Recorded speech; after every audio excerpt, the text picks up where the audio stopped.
हाँ जी, वैसे 3 ਹੁੰਦੇ ਆ बट अपने सिलेबस ਦੇ ਵਿੱਚ नहीं ਆ। ਤਾਂ ਅੱਜ ਆਪਾਂ डिस्कस ਕਰਾਂਗੇ जी सुप्रीम कोर्ट।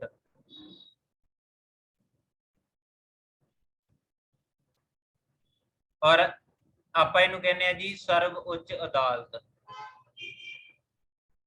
ਜੋ ਭਾਰਤ ਦੀ ਸਰਵ ਉੱਚ ਅਦਾਲਤ ਹੈ और ਹੋਰ ਕਿਹੜੇ ਨਾਮ ਨਾਲ ਜਾਣਿਆ ਜਾਂਦਾ ਹੈ? Apex body. क्लियर हो गया जी। चलो ਹੁਣ ਆਪਾਂ ਨੇ ਇਹਦੇ ਬਾਰੇ ਕੁਝ ਬੇਸਿਕ ਜਾਣਕਾਰੀ ਲਿਖਦੇ ਆਂ, ਤੁਸੀਂ ਨੋਟ ਕਰਦੇ ਜਾਣਾ और अगर स्क्रीनशॉट लेना है तो स्क्रीनशॉट ले लो। सब तो पहला क्वेश्चन जो आता है वो आता है जी सुप्रीम कोर्ट संविधान के किस भाग दे विच मौजूद है? जिथे स्टूडेंट्स तुहानू लगे कि मैं स्पीडली काम करा रहा, दस दिया करो माड़ा जिहा, अपने वालों मैं कोशिश करना भी स्लो काम करवावां। अपैक्स मीनस इको एक बॉडी, जो इको एक बॉडी है जो सर्वोच्च है। अपैक्स अपैक्स वर्ड हुंदा भी इको एक सिंगल बॉडी है, सर्वोच्च अदालत जो एक सिंगल बॉडी है।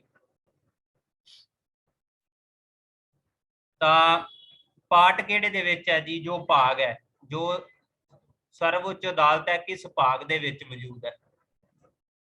ਸਭ ਤੋਂ ਪਹਿਲਾ ਕੁਐਸਚਨ ਤਾਂ ਭਾਗ ਹੈ ਜੀ 5ਵਾਂ। ਸੈਕਿੰਡ ਕੁਐਸਚਨ ਆਉਂਦਾ ਜੀ ਸੰਵਿਧਾਨ ਦੇ ਵਿੱਚ ਆਰਟੀਕਲਸ ਕਿਹੜੇ ਤੋਂ ਕਿਹੜੇ ਨੇ ਜੀ? ਕਿੱਥੋਂ ਤੋਂ ਲੈ ਕੇ ਕਿੱਥੇ ਤੱਕ? ਕਿਹਦੇ ਰਿਲੇਟਡ? ਜੋ सुप्रीम कोर्ट के रिलेटिव। तो कितों तो कितने तक ने जी? 124 तो लैके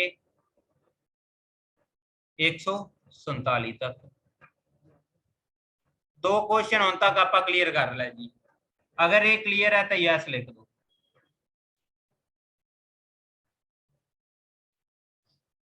चलो हुण थोड़ा जिहा आपां बैकग्राउंड च चलते हैं जी, थोड़ा बैकग्राउंड च आ जाओ। मॉडर्न हिस्टरी ਦੇ ਵਿੱਚ ਚੱਲਦੇ ਆ ਜੀ। ਸੁਪਰੀਮ ਕੋਰਟ ਕਿਵੇਂ ਬਣੀ, ਕੀ ਸਿਸਟਮ ਸੀਗਾ, ਤਾਂ ਥੋੜਾ ਜਿਹਾ ਬੈਕਗ੍ਰਾਉਂਡ ਵਿੱਚ ਆ ਜੋ ਮॉडर्न ਹਿਸਟਰੀ ਦੇ ਵਿੱਚ। ਕੰਪਨੀ ਰੂਲ ਸੀਗਾ ਜੀ, ਜੋ ਬ੍ਰਿਟਿਸ਼ ਸਰਕਾਰ ਦੇ ਵਿੱਚ ਕੰਪਨੀ ਰੂਲ ਸੀਗਾ ਇੱਕ। ਉਹ ਕੰਪਨੀ ਰੂਲ ਸੀਗਾ ਜੀ 1773 ਤੋਂ ਲੈ ਕੇ 1858 ਤੱਕ। ਕੋਈ ਡਾਊਟ ਇੱਥੇ ਤੱਕ? ब्रिटिश सरकार दे विच एक कंपनी रूल सीगा जी। और कंपनी रूल कदों तो कदों तक सीगा? 1773 तो लैके 1858 तक। और एक एक्ट आउंदा जी, एक्ट दा नाम की सीगा? Regulating act.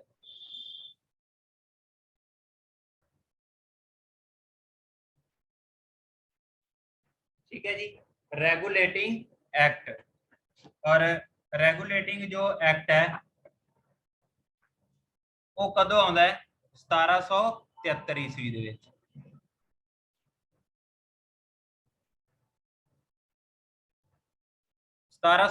ईस्वी दे विच जदों रेगुलेटिंग एक्ट आया तां सुप्रीम कोर्ट बनाई गई जी। सुप्रीम कोर्ट एक सर्वोच्च अदालत बनाई गई। कदों बनाई गई जी? 1774 दे विच। और कित्थे बनाई गई? कोलकाता दे विच।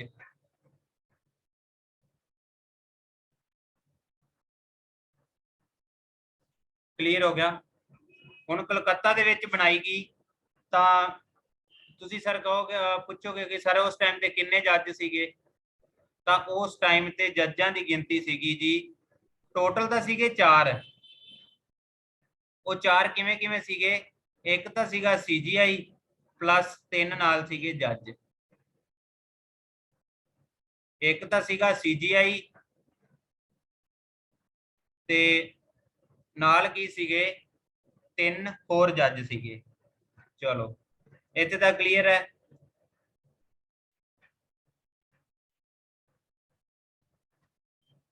अठाई जनवरी 1950 ਨੂੰ 10 जज टोटल सीगे। फर्स्ट टाइम ते सॉरी 8 सीगे, 7 प्लस 1।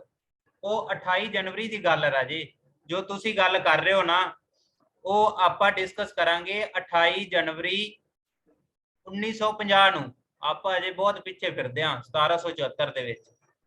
ਠੀਕ ਹੈ ਜੀ, ਜੋ ਤੁਸੀਂ ਗੱਲ ਕਰ ਰਹੇ ਹੋ ਇਹ ਗੱਲ ਕਰ ਰਹੇ ਹੋ 28 ਜਨਵਰੀ 1950। ਅਜੇ ਤਾਂ ਦੇਸ਼ ਆਜ਼ਾਦ ਕਰਾਉਣਾ ਹੈ, ਫੇਰ ਹੀ ਪਹੁੰਚਾਂਗੇ। ਕਲੀਅਰ ਹੋ ਗਿਆ।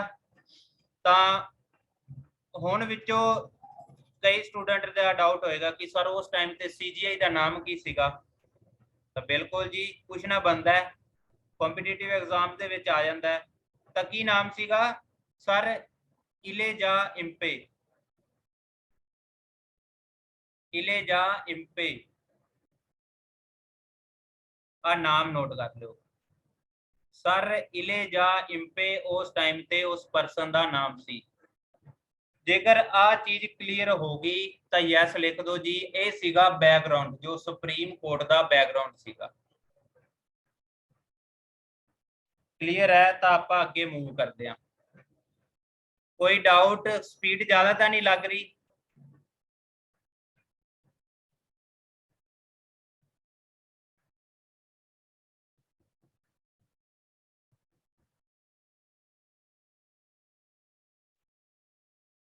क्लियर हो गया जी? नोट कर लिया? चलो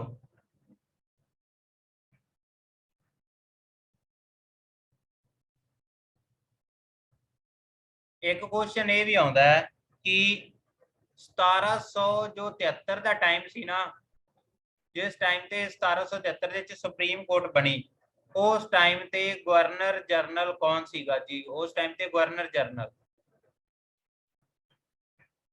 तो कौन सीगा जी? वरन हास्टिंग। वरन हास्टिंग। क्लियर हो गया? हुण जो ईटीटी वाले स्टूडेंट्स ने ਉਹਨਾਂ ਨੂੰ ਤਾਂ ਲੱਗ ਰਿਹਾ ਹੋਊਗਾ ਸਰ ਪਤਾ ਨਹੀਂ ਕੀ ਕਰਵਾ ਰਹੇ ਨੇ, ਇਹ ਤਾਂ ਸਾਡੇ ਸਿਲੇਬਸ ਦੇ ਵਿੱਚ ਹੀ ਨਹੀਂਗਾ। ਠੀਕ ਹੈ ਜੀ। ਆ ਬਾਕੀ ਇੰਸਟੀਚਿਊਟ ਨੇ ਤਾਂ ਕਰਵਾਈਆਂ ਨਹੀਂ ਗਿਆ ਸਰ, ਤੁਸੀਂ ਪਤਾ ਨਹੀਂ ਕਿਉਂ ਕਰਵਾ ਰਹੇ ਹੋ। ਠੀਕ ਹੈ, ਜ਼ਿਆਦਾ ਹੋ ਗਿਆ, ਸਹੀ ਹੈ, ਮੈਸੇਜ ਆ ਰਹੇ ਨੇ। ਬਟ ਜਦੋਂ ਤੁਹਾਡੇ ਟੌਪਿਕ ਦੇ ਵਿੱਚ ਉਹਨਾਂ ਨੇ ਸੁਪਰੀਮ ਕੋਰਟ ਹੀ ਦੇਤਾ ਨਾ, ਤਾਂ Supreme Court means Supreme Court ਦਾ ਕੁਝ ਵੀ ਆ ਸਕਦਾ ਹੈ। ਕਲੀਅਰ ਹੋ ਗਿਆ? ਜੇ ਸੁਪਰੀਮ ਕੋਰਟ ਹੀ ਉਹਨਾਂ ਨੇ ਕਹਿਤਾ ਵੀ ਸੁਪਰੀਮ ਕੋਰਟ ਦਾ ਤੁਹਾਡਾ ਟੌਪਿਕ ਹੈ, ਤਾਂ ਸੁਪਰੀਮ ਕੋਰਟ ਦਾ ਪੇਪਰ ਜਿੱਥੋਂ ਮਰਜ਼ੀ ਸੈੱਟ ਕਰ ਸਕਦੇ ਨੇ। ਤੁਸੀਂ ਇਹ ਨਹੀਂ ਕਹੋਗੇ ਕਿ ਪੇਪਰ ਆਊਟ ਆਫ ਸਿਲੇਬਸ ਆ ਗਏ। ਸੁਪਰੀਮ ਕੋਰਟ ਦਾ ਬੈਕਗ੍ਰਾਉਂਡ ਹੈ ਜੀ, ਸੁਪਰੀਮ ਕੋਰਟ ਕਿਵੇਂ ਬਣੀ ਸੀਗੀ। ਹੁਣ ਤੁਹਾਨੂੰ ਉਹਦੇ ਵਿੱਚ ਸਿਲੇਬਸ ਦੇ ਵਿੱਚ ਇਹ ਤਾਂ ਲਿਖ ਕੇ ਦੇਣਗੇ ਨਹੀਂ ਵੀ ਇੱਕ ਤਾਂ ਤੁਹਾਡਾ ਸੁਪਰੀਮ ਕੋਰਟ ਹੈ ਜੀ, ਤੇ ਸੁਪਰੀਮ ਕੋਰਟ ਦਾ ਜੋ ਬੈਕਗ੍ਰਾਉਂਡ ਹੈ, ਜੋ ਹਿਸਟਰੀ ਹੈ ਪੁਰਾਣੀ, ਉਹ ਵੀ ਨਾਲ ਤੁਸੀਂ ਪੜ੍ਹਨੀ ਹੈ। ਤੁਹਾਨੂੰ ਲਿਖ ਕੇ ਤਾਂ ਨਹੀਂ ਦੇਣਗੇ, ਤਾਂ ਤੁਹਾਨੂੰ ਪਤਾ ਹੋਣਾ ਚਾਹੀਦਾ ਹੈ। ਅਜੇ ਆਪਾਂ ਸੁਪਰੀਮ ਕੋਰਟ ਸਟਾਰਟ ਨਹੀਂ ਕੀਤਾ, ਸਿਰਫ ਆਪਾਂ ਪੜਿਆ ਵੀ 5ਵਾਂ ਪਾਰਟ ਹੈ ਤੇ ਆਰਟੀਕਲ ਨੇ 124 ਤੋਂ ਲੈ ਕੇ 147 ਤੱਕ। ਬਾਕੀ ਇਹਦੀ ਬੈਕਗ੍ਰਾਉਂਡ ਸੀਗੀ, ਜੋ ਹਿਸਟਰੀ ਸੀਗੀ ਪੁਰਾਣੀ, ਉਹ ਆਪਾਂ ਚੈੱਕ ਕੀਤੀ ਹੈ। ਕਲੀਅਰ ਹੋ ਗਿਆ? ਚਲੋ ਨੈਕਸਟ ਸਲਾਈਡ ਤੇ ਆ ਜਾਓ, ਅਗਰ ਸਕਰੀਨਸ਼ਾਟ ਲੈ ਲਿਆ ਤਾਂ। ਹੁਣ ਆਪਾਂ ਗੱਲ ਕਰੀਏ ਵੀ ਇਹਦੇ ਆਰਟੀਕਲ ਤਾਂ ਹੈਗੇ ਨੇ ਜੀ 124 ਤੋਂ ਲੈ ਕੇ 147 ਤੱਕ, ਔਰ ਜੋ ਪਾर्ट है वो है जी 5वां। क्लियर हो गया? ਤਾਂ ਗਵਰਨਮੈਂਟ ਆਫ ਇੰਡੀਆ ਐਕਟ ਆਇਆ, ਇੱਕ ਗਵਰਨਮੈਂਟ ਆਫ ਇੰਡੀਆ ਐਕਟ ਆਇਆ 1935 ਦੇ ਵਿੱਚ। ਗਵਰਨਮੈਂਟ ਆਫ ਇੰਡੀਆ ਐਕਟ ਦੇ ਅਕੋਰਡਿੰਗਲੀ ਜੋ ਸੁਪਰੀਮ ਕੋਰਟ ਹੈ ਨਾ, ਸੁਪਰੀਮ ਕੋਰਟ ਆਫ ਇੰਡੀਆ, ਉਹਦਾ ਨਾਮ ਕੀ ਸੀਗਾ? ਆ ਕੁਐਸਚਨ ਆਉਂਦਾ ਹੈ। ਤਾਂ ਕੁਐਸਚਨ ਦਾ ਸੌਰੀ ਜੋ ਕੋਰਟ ਦਾ ਨਾਮ ਸੀਗਾ ਉਹ ਸੀਗਾ ਫੈਡਰਲ ਕੋਰਟ ਆਫ ਇੰਡੀਆ।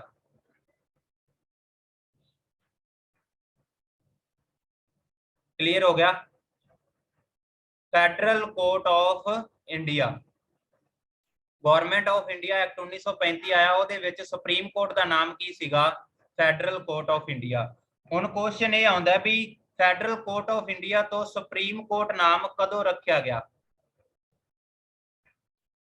ਤਾਂ ਇਹ ਨਾਮ ਰੱਖਿਆ ਗਿਆ ਸੁਪਰੀਮ ਕੋਰਟ ਜੀ 28 ਜਨਵਰੀ 1950 ਨੂੰ, ਕਿਉਂਕਿ 26 ਜਨਵਰੀ 1950 ਨੂੰ ਦੇਸ਼ ਦਾ ਸੰਵਿਧਾਨ ਲਾਗੂ ਹੋਇਆ, ਔਰ 28 ਜਨਵਰੀ 1950 ਨੂੰ ਜੋ ਦੇਸ਼ ਦਾ ਦੇਸ਼ ਦੇ ਵਿੱਚ ਜੋ ਕੋਰਟ ਹੈ ਉਸ ਨੂੰ ਲਾਗੂ ਕੀਤਾ ਗਿਆ।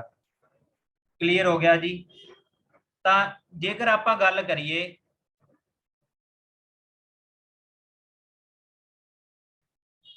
जो सुप्रीम कोर्ट है ਉਹਦੇ जो जजिज ने वो किन्ने ने टोटल जजिज किन्ने ने?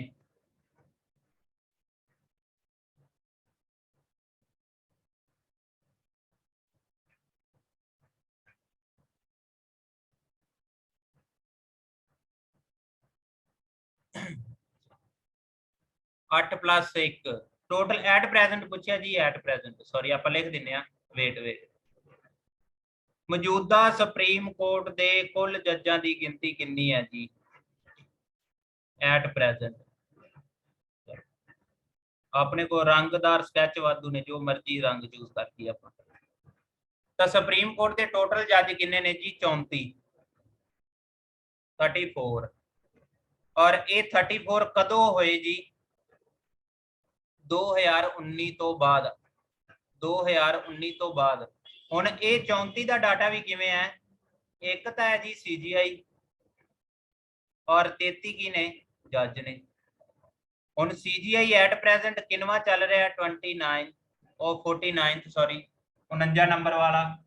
और ओदा नाम की है जी? Uday Umesh justice U Lalit, means Uday Umesh Lalit. हाँ उदय उमेश ललित, हाँ जी उदय उमेश ललित 49 नंबर वाला चल रहा जी। 49 नंबर वाला चल रहा तो चलो मैनू फर्स्ट भी दस दो जी, फर्स्ट CGI ऑफ इंडिया कौन सीगा? फर्स्ट CGI कौन सीगा? हीरा लाल जकानिया। बंदा तो हीरा सीगा, हाँ जी हीरा लाल जकानिया। चलो इत्थे तक हो गया क्लीयर? क्लीयर हो गया तो आप अगे चलते हैं जी। हुण वख-वख टाइम ते पार्लीमेंट डिसाइड करता है जो सुप्रीम कोर्ट के जजां की गिनती नूं वधाउणा है कि घटाउणा है। कौन डिसाइड करेगा? सुप्रीम जो पार्लीमेंट है डिसाइड करेगी। पार्लीमेंट डिसाइड करेगी कि सुप्रीम कोर्ट के जजां की गिनती नूं वधाउणा है कि घटाउणा है। क्वेश्चन आउंदा है, ध्यान रखियो। कौन डिसाइड करता है कि जजां की गिनती नूं वधाउणा है कि घटाउणा है? ठीक है, तो सब तो पहला 1950 दे विच बनी जी जो सुप्रीम कोर्ट बनी, तो उस टाइम ते जजां की गिनती कितनी सीगी? टोटल तो सीगे 8 जज। हुण 8 जज सीगे ते इन्हां नूं किवें लिखांगे? 1 + 7 आ एक तो सीगा CGI ते प्लस नाल 7 जज सीगे। क्लीयर हो गया जी? चलो उस तो बाद फिर गिनती आई, लो जी लो नोट्स बना लिया करो नोट्स।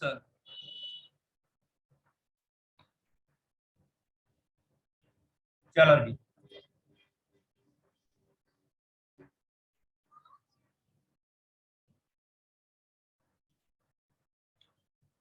उस तो बाद जी गिनती वध के 1956 ਦੇ ਵਿੱਚ ਕਿੰਨੀ ਹੋ ਗਈ?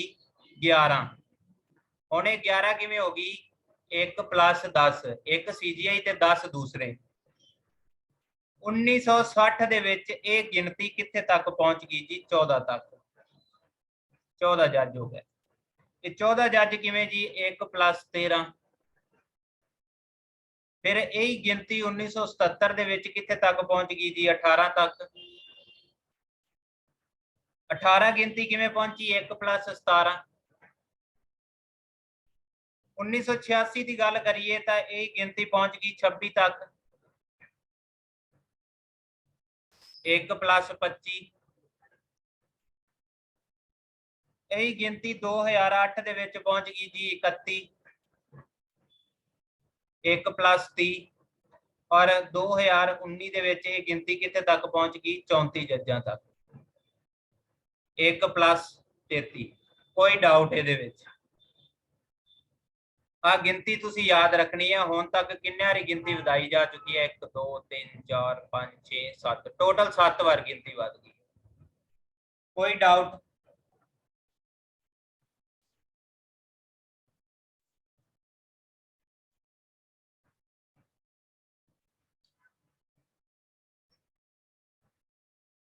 राजे इन्ने होने का कारण एको एक है, पॉपुलेशन तो वेखो 121 करोड़ आबादी वाला महान देश भारत, ते इत्थे एक केस चलता है तो 6-6 महीने तो ताड़ी नैक्सट डेट पैंदी है। ये भी घट लग रहे ने 34, इत्थे तो हज़ारां दे विच होण तां भी जाके केस सॉल्व नहीं हुंदे जल्दी किते। हाँ वो चलो अलग गल है। क्लीयर हो गया जी। आ गिनती तानू याद रखनी पैनी है, ज्यादातर आ लेटेस्ट याद रख लो। एक तो फर्स्ट याद रख लो भी जदों सुप्रीम कोर्ट बनी तो पहला जजां की गिनती 8 सी, एक सीजीआई ते 7 नाल दूसरे, ते 2019 दे विच 34 हो गई, ते 8 तो बाद कितनी रही सी, 31 रही सी। चलो ले लिया होगा स्क्रीनशॉट। चलो हुण आउंदा जी अपॉइंटमेंट ऑफ जजिस।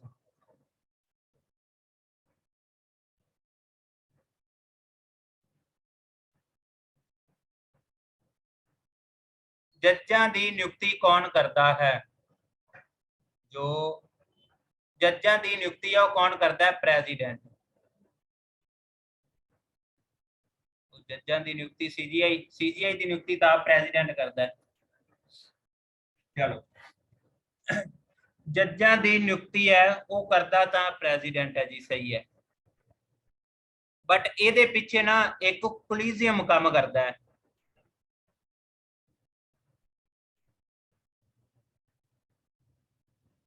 इनू कहने जी आप कोलिजियम सिस्टम। ये कोलिजियम सिस्टम दे ना मैंबर अलग अलग रहे सीगे। मैंबर मीनस 1982 ते 1993 ਦੇ ਵਿੱਚ ਇਹਨਾਂ ਦੇ ਵਿੱਚ 2 ਮੈਂਬਰ ਸੀਗੇ। ਉਸ ਤੋਂ ਬਾਅਦ 98 ਤੇ 2014 ਦੇ ਇੱਕ ਕੇਸ ਆਈ ਸੀ, ਉਹਦੇ ਵਿੱਚ ਇਹਨਾਂ ਦੇ ਮੈਂਬਰਾਂ ਦੀ ਗਿਣਤੀ ਕਰਤੀ 5 ਮੈਂਬਰ। ਕਿ ਉਹਨੇ 5 ਮੈਂਬਰਸ ਕੌਣ ਹੁੰਦੇ ਨੇ ਜੀ? ਇੱਕ ਤਾਂ ਹੁੰਦਾ ਹੈ ਸੀਜੀਆਈ ਪਲੱਸ 4 ਸੀਨੀਅਰ ਮੋਸਟ ਜੱਜ। ਤੁਸੀਂ ਸ਼ਾਇਦ ਇਹ ਪਹਿਲੀ ਵਾਰ ਸੁਣ ਰਹੇ ਹੋ। जो अपॉइंटमेंट लैटर है ना ਜਾਂ ਨਿਯੁਕਤੀ ਪੱਤਰ ਉਹਦਾ ਪ੍ਰੈਜ਼ੀਡੈਂਟ ਨੇ ਦੇਣਾ ਹੈ। ਜੋ ਉਹਨਾਂ ਨੂੰ ਸਿਲੈਕਸ਼ਨ ਪ੍ਰੋਸੈਸ ਹੈ, ਉਹਨਾਂ ਦੀ ਸਿਲੈਕਸ਼ਨ ਕਰਨੀ, ਉਹਨਾਂ ਦੀ ਟ੍ਰਾਂਸਫਰ ਕਰਨੀ, ਉਹਨਾਂ ਦੀ ਪ੍ਰਮੋਸ਼ਨ ਕਰਨੀ, ਕਿਹਨਾਂ ਦੀ? ਸੁਪਰੀਮ ਕੋਰਟ ਤੇ ਹਾਈ ਕੋਰਟ ਦੇ ਜੱਜਾਂ ਦੀ ਜੋ ट्रांसफर है ਜਾਂ ਪ੍ਰਮੋਸ਼ਨ ਕਰਨੀ, ਉਹ ਸਾਰਾ ਕੰਮ ਕੌਣ ਦੇਖਦਾ ਹੈ? ਕੋਲੀਜੀਅਮ ਸਿਸਟਮ ਦੇਖਦਾ ਹੈ। क्वेश्चन ये आता है भी कोलीजियम सिस्टम ਦੇ ਵਿੱਚ ਟੋਟਲ ਮੈਂਬਰ ਕਿੰਨੇ ਹੁੰਦੇ ਨੇ? 5 ਮੈਂਬਰ। 5 ਮੈਂਬਰ ਕਿਹੜੇ ਕਿਹੜੇ ਹੁੰਦੇ ਨੇ ਜੀ? ਇੱਕ ਤਾਂ ਹੁੰਦਾ ਸੀਜੀਆਈ ਤੇ 4 ਸੀਨੀਅਰ ਮੋਸਟ ਜੱਜ। ਔਰ क्वेश्चन ਇੱਕ ਵਾਰ ਆ ਵੀ ਆਇਆ ਸੀਗਾ ਕਿ ਕੋਲੀਜੀਅਮ ਸਿਸਟਮ ਦਾ ਹੈਡ ਕੌਣ ਹੁੰਦਾ ਹੈ? ਤਾਂ ਹੈਡ ਹੁੰਦਾ ਹੈ ਜੀ ਸੀਜੀਆਈ। ਆ ਯਾਦ ਰੱਖਿਓ। ਇੱਥੇ ਤੱਕ ਕੋਈ ਡਾਊਟ? ਕੋਲੀਜੀਅਮ ਸਿਸਟਮ ਕਲੀਅਰ ਹੋ ਗਿਆ ਜੀ। ਕੋਲੀਜੀਅਮ ਸਿਸਟਮ ਕੀ ਹੈ?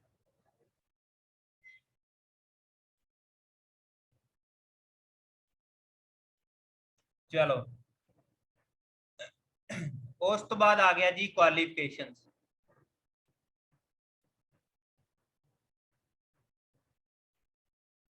ਹੁਣ क्वालिफिकेशंस योग्यतावां की होनी चाहिए ने? तो पहली गल है जी सिटीजन ऑफ इंडिया होना चाहिए।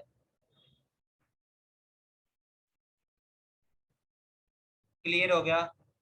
सैकेंड गल जेकर करिए तो जज of high court at least 5 years. कहते जो सुप्रीम कोर्ट का जज किसी ने बनना है तो हाई कोर्ट के घट तो घट 5 साल जज रहा हो लगातार। मीनस जेकर वो Punjab and Haryana high court के 2 साल जज रहा, उस बाद उसकी ट्रांसफर होगी करनाटका हाई कोर्ट के, उस तो बाद उसकी ट्रांसफर होगी अगे बॉम्बे हाई कोर्ट के, तो लगातार तो रह रहा है, वो कोई दिक्कत नहीं, बट वो लगातार होना चाहिए जज। चलो third one is advocate of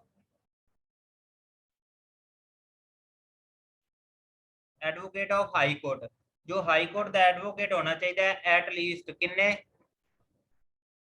at least 10 years. हाँ जी 10 साल तक एडवोकेट होना चाहिए। वो भी लगातार रहा हो, ठीक है। लगातार मीन ट्रांसफर जितने मर्जी होगी, नो डाउट, कोई दिक्कत नहीं है, बट रहा लगातार हो। और सब तो जरूरी चौथा पर्सन आता जी, ये होंगे डिस्टिंग्विश जूरीडिक्स। हुण इहदे बारे थोड़ा जिहा सुन लियो, शायद कई स्टूडेंट्स वास्ते नवी गल होएगी कि सर एवें भी हो जाता है।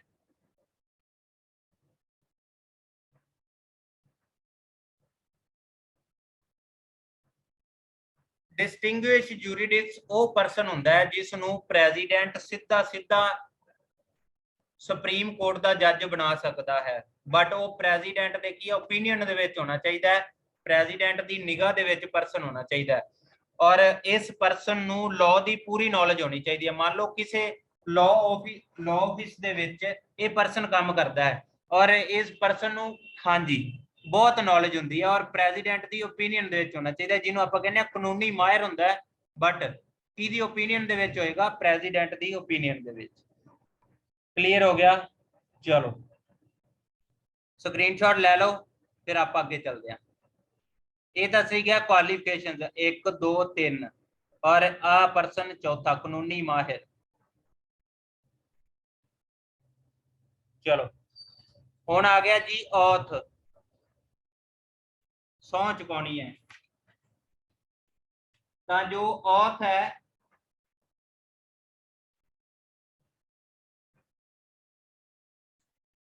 जो हाई सुप्रीम कोर्ट के जजा नू औथ है कौन चुकाउंदा है? जो सुप्रीम कोर्ट के जजा नू औथ है वो कौन चुकाउंदा है जी?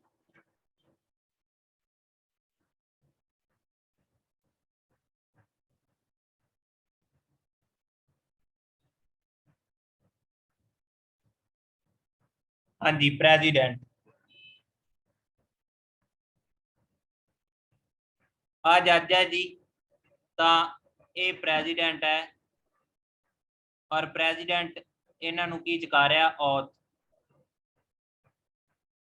क्लीयर हो गया? अगर प्रेसिडेंट नहीं आ रहा तो फिर कौन सौ चुकाएगा जी? अगर बाय चांस प्रेसिडेंट नु काम है जी तो फिर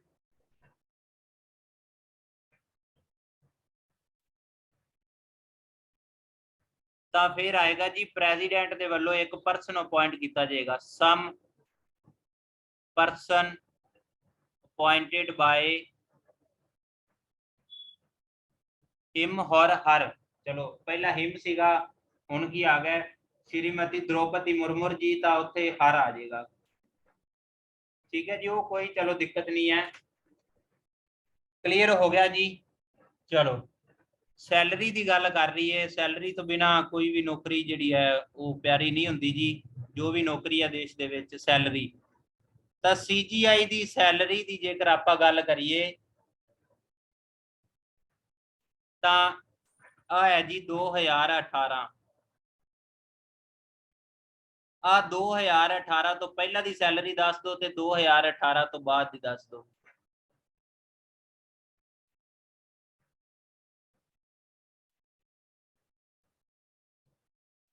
2018 तो पहला की जेकर आप गल करिए तो जो चीफ जस्टिस ऑफ इंडिया सी उसकी सैलरी सीगी 1 लाख। 1 लाख तो ये गिनती वधा के कितनी की गई जी? 2,80,000।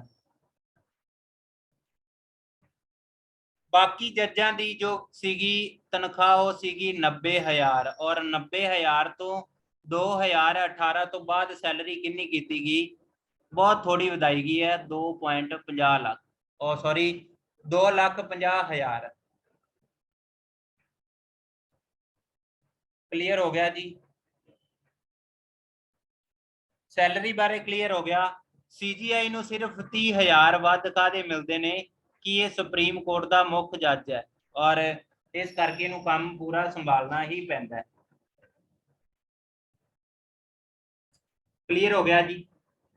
चलो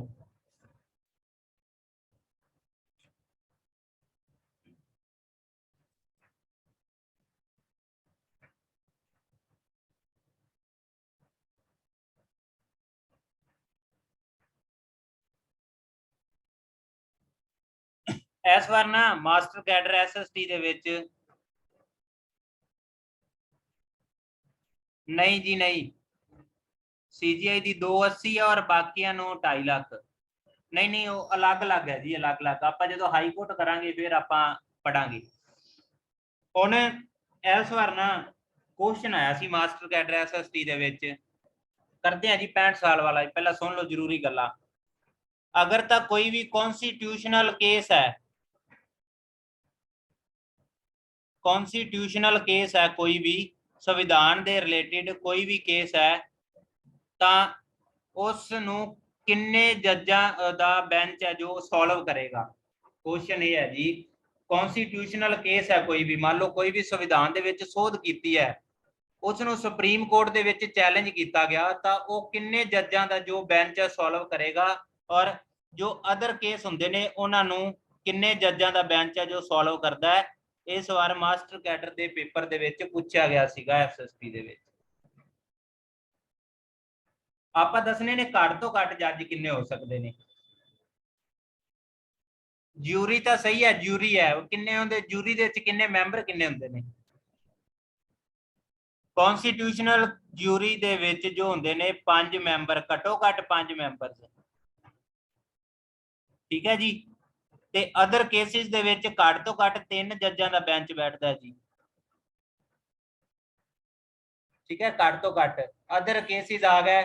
और जो B.Ed आई थिंक ETT का जो है ये भी आई थिंक 2 तो 3 जज मिल के सोल्व कर रहे हैं।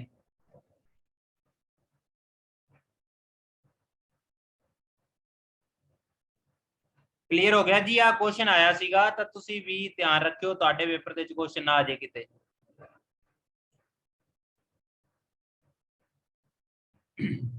चलो जी,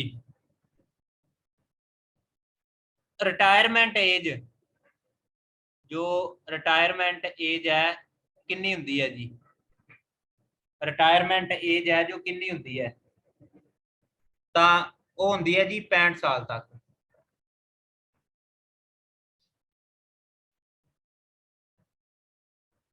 किवें किवें की हो गया, जो सुप्रीम कोर्ट का जो जज है किन्ने साल की उम्र तक जो जज है रह सकता है, 65 साल की उम्र तक। अगर इसने रिजाइन करना है, सुप्रीम कोर्ट के जज ने रिजाइन करना है, तो किनू करेगा जी, प्रेसिडेंट। सुप्रीम कोर्ट के जज ने अगर रिजाइन करना है तो किनू करेगा, प्रेसिडेंट। क्लियर हो गया जी, इत्थे तक क्लियर है जी। चलो, तो अज का जो सैशन है वो आप इत्थे कंप्लीट करते हैं। सिर्फ रिमूवल ऑफ जज रह गया जी, रिमूवल ऑफ जज। वो सवेरे आप टॉपिक डिस्कस करना है जी, हाई कोर्ट। नाल दी नाल रिमूवल ऑफ जज डिस्कस कर लांगे और नाल दी नाल हाई कोर्ट भी अपना डिस्कस हो जाएगा। ये आप सवेरे क्यों करना है, क्योंकि सुप्रीम कोर्ट ते हाई कोर्ट दोनों दे विच रिमूवल ऑफ जज सेम है जी। क्लीयर हो गया। सवेरे टॉपिक कंप्लीट हो जाएगा, सवेरे दे MCQs तुहानू मिल जाएंगे। ठीक है जी। तो साइंस की क्लास है राजे, मैं लिंक सेंड करता 9 बजे, सॉरी 9 बजे, बस 10 मिनट रह गए। तो ग्रुप दे विच बस तुहानू 1 मिनट दे विच मैं लिंक सेंड कर देना जी। तो 9 बजे साइंस की क्लास है तुहाडी, मनप्रीत सर। ठीक है जी। तो थैंक यू जी, थैंक्स फॉर वॉचिंग।